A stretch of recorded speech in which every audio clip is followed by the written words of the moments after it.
doctor Alberto Campodónico, médico intensivista, con quien vamos a dialogar sobre las mutaciones del COVID-19 y su posible vulnerabilidad a las distintas vacunas existentes, entre otros temas. Buenos días, doctor Campodónico, bienvenido a nuestro espacio de la comunidad. Buenos días. Una felicitación a lo que es las autoridades de la Universidad Católica por abrir el punto de vacunación, que va a servir mucho para la comunidad en general y a las personas discapacitadas. Es un gran logro entre la Universidad Católica y lo que es el Ministerio de Salud Pública. Doctor, gracias Y, por y esas felicitaciones para nuestra alma mater. Usted también es parte de esta comunidad universitaria. Así es, somos parte de lo que es la Universidad Católica. Yo fui alumno y luego docente ya más de 25 años y orgullosamente pertenecemos ahí, tanto en el área docente, en el área médica y en el área de investigación. Doctor, y a propósito de las vacunas, lo idóneo sería de que al menos ya hasta la fecha sean cerca de 2 millones de ecuatorianos que ya hayan sido inoculados. Sin embargo, la realidad es otra. ¿Qué va a pasar en las siguientes semanas, doctor? Estamos en un estado de excepción nuevamente decretado por el gobierno. ¿Estos 28 días servirán de algo para bajar la carga viral existente al menos aquí en la ciudad de Guayaquil?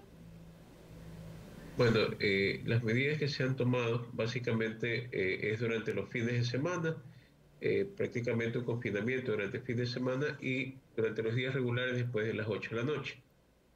Nosotros debemos realizar, o sea, se debe de realizar un confinamiento técnico, es decir, en búsqueda de que primero debemos poder bajar lo que es los contagios, es decir, que las personas no se expongan a fiestas, reuniones sociales, matrimonios, actividades turísticas los fines de semana, en los cuales puede haber aglomeración y mayor número de contagios. Y esto se realiza precisamente con más intensidad los fines de semana.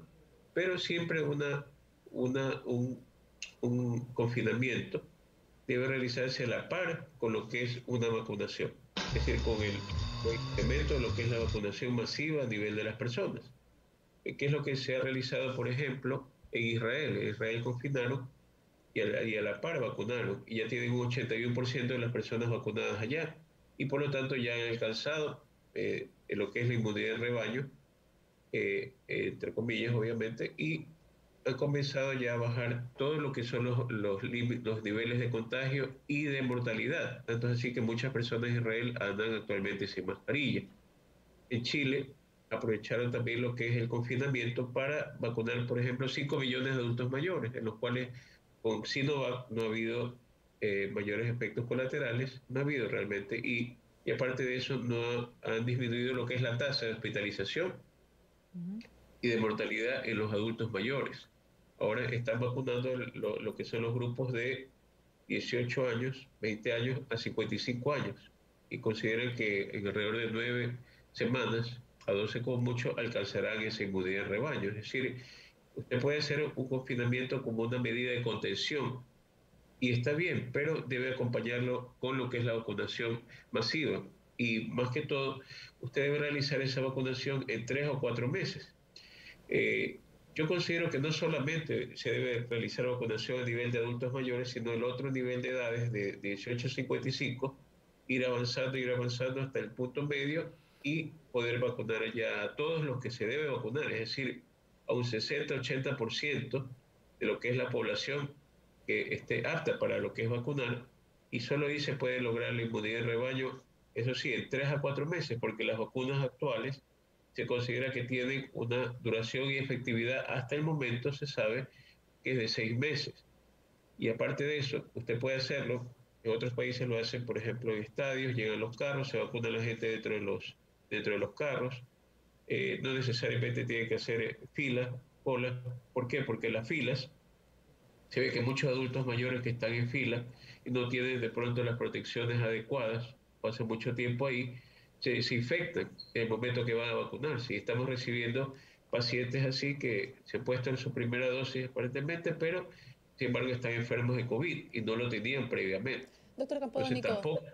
pero también se sabe, o es lo que se comenta, ¿no?, que estas vacunas no te dan inmunidad frente a estas nuevas variantes, la de Brasil y la inglesa, que incluso los anticuerpos naturales que el cuerpo tiene luego de haber pasado el COVID-19 tampoco generan protección.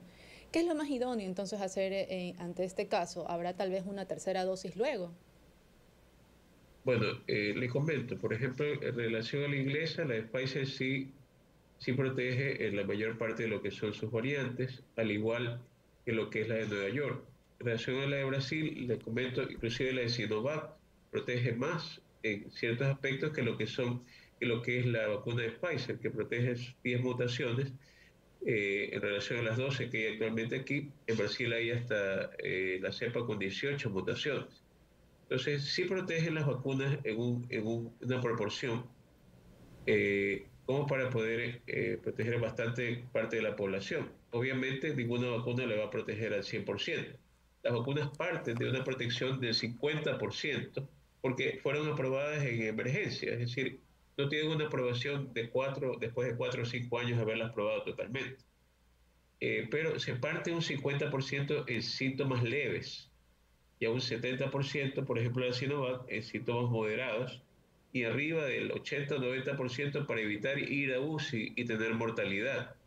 Es decir, si hay una protección, no el 100%, pero una protección, un porcentaje del 50% más frente a lo que son estas nuevas cepas. Y se habla de que la vacuna de Pfizer, de una tercera vacuna, para poder tratar estas nuevas cepas. ¿Por qué? Porque la vacuna de Pfizer es RNA mensajero y estas vacunas sí se pueden modificar para nuevas cepas. Inclusive, mire, en Alemania hay una vacuna que se llama CureVac, que esta vacuna iba a lanzarse antes de la de Pfizer, pero tuvieron ciertos inconvenientes en la parte económica y recién se va a lanzar a fines de mayo.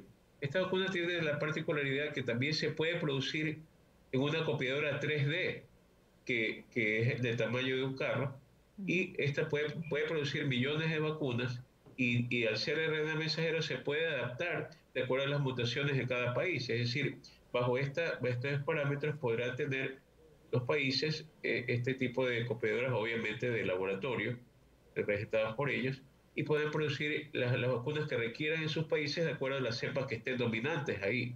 O sea, esa va a ser una opción válida probablemente en junio, que está todavía estudiándose, pero vamos a tener nuevas opciones de vacunas que nos permitirán combatir las cepas que están apareciendo. Pero ¿por qué aparecen todas estas cepas nuevas? Siempre va a aparecer cuando hay un caldo de cultivo. ¿Y cuál es el caldo de cultivo? Que haya muchos infectados a la vez. Okay. Y no haya las vacunas suficientes. Doctor Campodónico, bueno, estas mutaciones se han manifestado de forma agresiva, tanto así que ha afectado ahora a los adolescentes y principalmente a los niños. ¿De qué forma el coronavirus se está manifestando actualmente en los infantes? Porque vemos muchos casos de niños que ya están hospitalizados, al menos aquí en la ciudad de Guayaquil, por el coronavirus. Sí, se ha incrementado un 30% lo que es el ingreso de niños por estas nuevas variantes. Y, por ejemplo, ¿qué complicaciones tienen ellos? Tienen un síndrome inflamatorio agudo, en el cual inflaman lo que son los órganos, y aparte de eso se deshidratan rápidamente, tienen shock hipovolémico. Y aparte de eso, hay una particularidad también. Hay algunos niños que están desarrollando ya como complicación ya más severa trombosis, y trombosis mesentérica, es decir, que va a los intestinos y los intestinos se necrosan, es decir, se deterioran, se dañan, no hay circulación en ellos y muchas veces tienen que realizarse una cirugía de lo que es intestino, teniendo que retirar esa parte que está necrótica. Entonces, esos niños pueden tener un nivel alto de mortalidad. Y aparte otros niños que van a UCI, otros niños que necesitan ser intubados. Es decir, hay que cuidar mucho más a los niños, viste que todavía no hay una vacuna aprobada para ellos y eso probablemente será en un año o un poco menos. Doctor, pero lo importante, si los niños están... Sí, lo interrumpo. En algún momento con Daniela conversábamos por el tema del uso de la mascarilla. ¿Esto significa entonces de que ahora hay que nuevamente exagerar los cuidados como lo vimos el año pasado? El año pasado veíamos que muchos utilizaban guantes, utilizaban los trajes para precisamente incluso los visores. Ahora vemos de que prácticamente apenas usan la mascarilla. ¿Es importante entonces duplicar o exagerar los cuidados, doctor?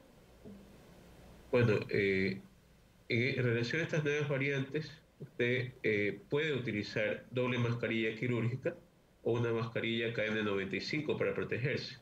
¿Por qué? Porque estas nuevas variantes tienen la factibilidad, por ejemplo, en la brasilera, es 1.8 a 2.2 más contagiosa. Es decir, si antes se contagia a 1 o 2 personas a través de un infectado, ahora son 4 o 5 a la vez, y esos 5 a 5 más y así sucesivamente.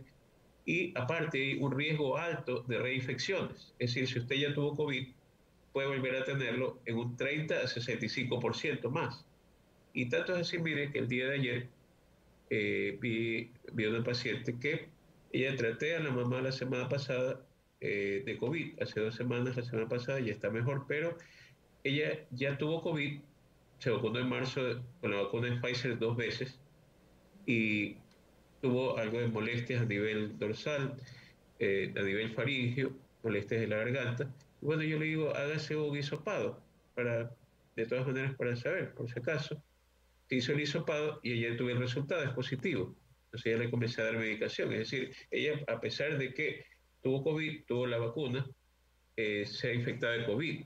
Entonces la vacuna es el punto. No, ninguna vacuna cubre totalmente y nosotros tenemos que tener las medidas de bioseguridad, porque mientras haya pocos grupos de personas vacunadas y muchas personas infectadas alrededor, puede vencer la inmunidad de las vacunas, como usted lo indica, y también la inmunidad de usted ya haber tenido COVID. Por eso es tan importante colocar vacunas que sirvan para lo que son estas nuevas cepas y aparte de eso vacunar masivamente a la población. Doctor, Porque ¿qué sucede con las ajá, personas que tienen COVID-19 y no lo saben? Son asintomáticos y se vacunan. ¿Qué sucede con claro, ellos? ¿Cómo reacciona la vacuna en eso es muy ellos? importante. Claro, eso es muy importante. Mire, aquí hay dos cosas puntuales. La primera es que usted no debe estar infectado para recibir la vacuna. Lo segundo, si usted se vacuna en ese momento, tiene que tener mucho cuidado, es decir, tener las mascarillas, visor, todo, para evitar infectarse cuando usted va a recibir la vacuna. Y segundo, debe guardar una cuarentena, debe guardar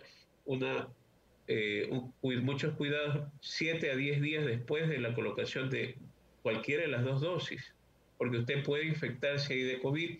Y si, por ejemplo, usted está en un segundo día, aquí está usted, y tiene pocos anticuerpos por la vacuna, en un segundo día viene el virus, lo ataca, vence esos anticuerpos y usted le da COVID. Si usted tiene más anticuerpos, entonces el virus se vuelve más fuerte y vence lo que es los anticuerpos y le da un COVID más fuerte. Es decir, y si usted es asintomático y tiene COVID, se vacuna, definitivamente no lo va a proteger la vacuna y el COVID puede volver más fuerte y usted Doctor, terminar entonces lo hospitalizado. ideal es que si alguien tiene su cita programada para vacunarse, tal vez llevar a la mano una prueba PCR para saber si no tiene o tiene el virus. O sea, sería lo más ideal para esta persona, también por cuidarse. Sí, y eso es lo que yo siempre he mencionado. Por ejemplo, nosotros debemos testear masivamente a la población para saber realmente el porcentaje de asintomáticos y el porcentaje de personas que tienen COVID con síntomas leves, moderados o graves. Y ese testeo de la población es con hisopado PCR, que en buena hora, mejor dicho, con medidas acertadas, el ministro bajó el precio de eso, pero en otros países es gratis. El PCR es gratis y por lo tanto ustedes pueden testear millones de personas. Y solo testeando a esas personas usted sabe en qué áreas están más infectados y a qué área usted debe de ir a dar tratamiento y por lo tanto en esa área también vacunar. Porque solo de esa manera usted puede bajar lo que es la incidencia de los contagios. Entonces, el PCR, claro, sería ideal hacerlo antes de vacunarse, pero también tenemos que medir los costos y demás. Entonces, lo que podemos saber es, obviamente, si la persona no tiene síntomas, o sea, si tiene, por ejemplo, fiebre, dolor de cabeza, malestar general, contagio, tos seca, no ir a vacunarse y ahí realizarse un examen para poder saber y no tener el riesgo de vacunarse teniendo lo que es COVID. Gracias, doctor Alberto Campónico, médico intensivista, por haber dialogado con nosotras en esta mañana. Muchas gracias a ustedes y siempre estamos a las órdenes de ustedes y la comunidad. Así es, gracias doctor. Seguimos nosotros con más información. El gobierno nacional le puso techo al valor de las pruebas PCR que detectan la presencia del coronavirus en el organismo del paciente.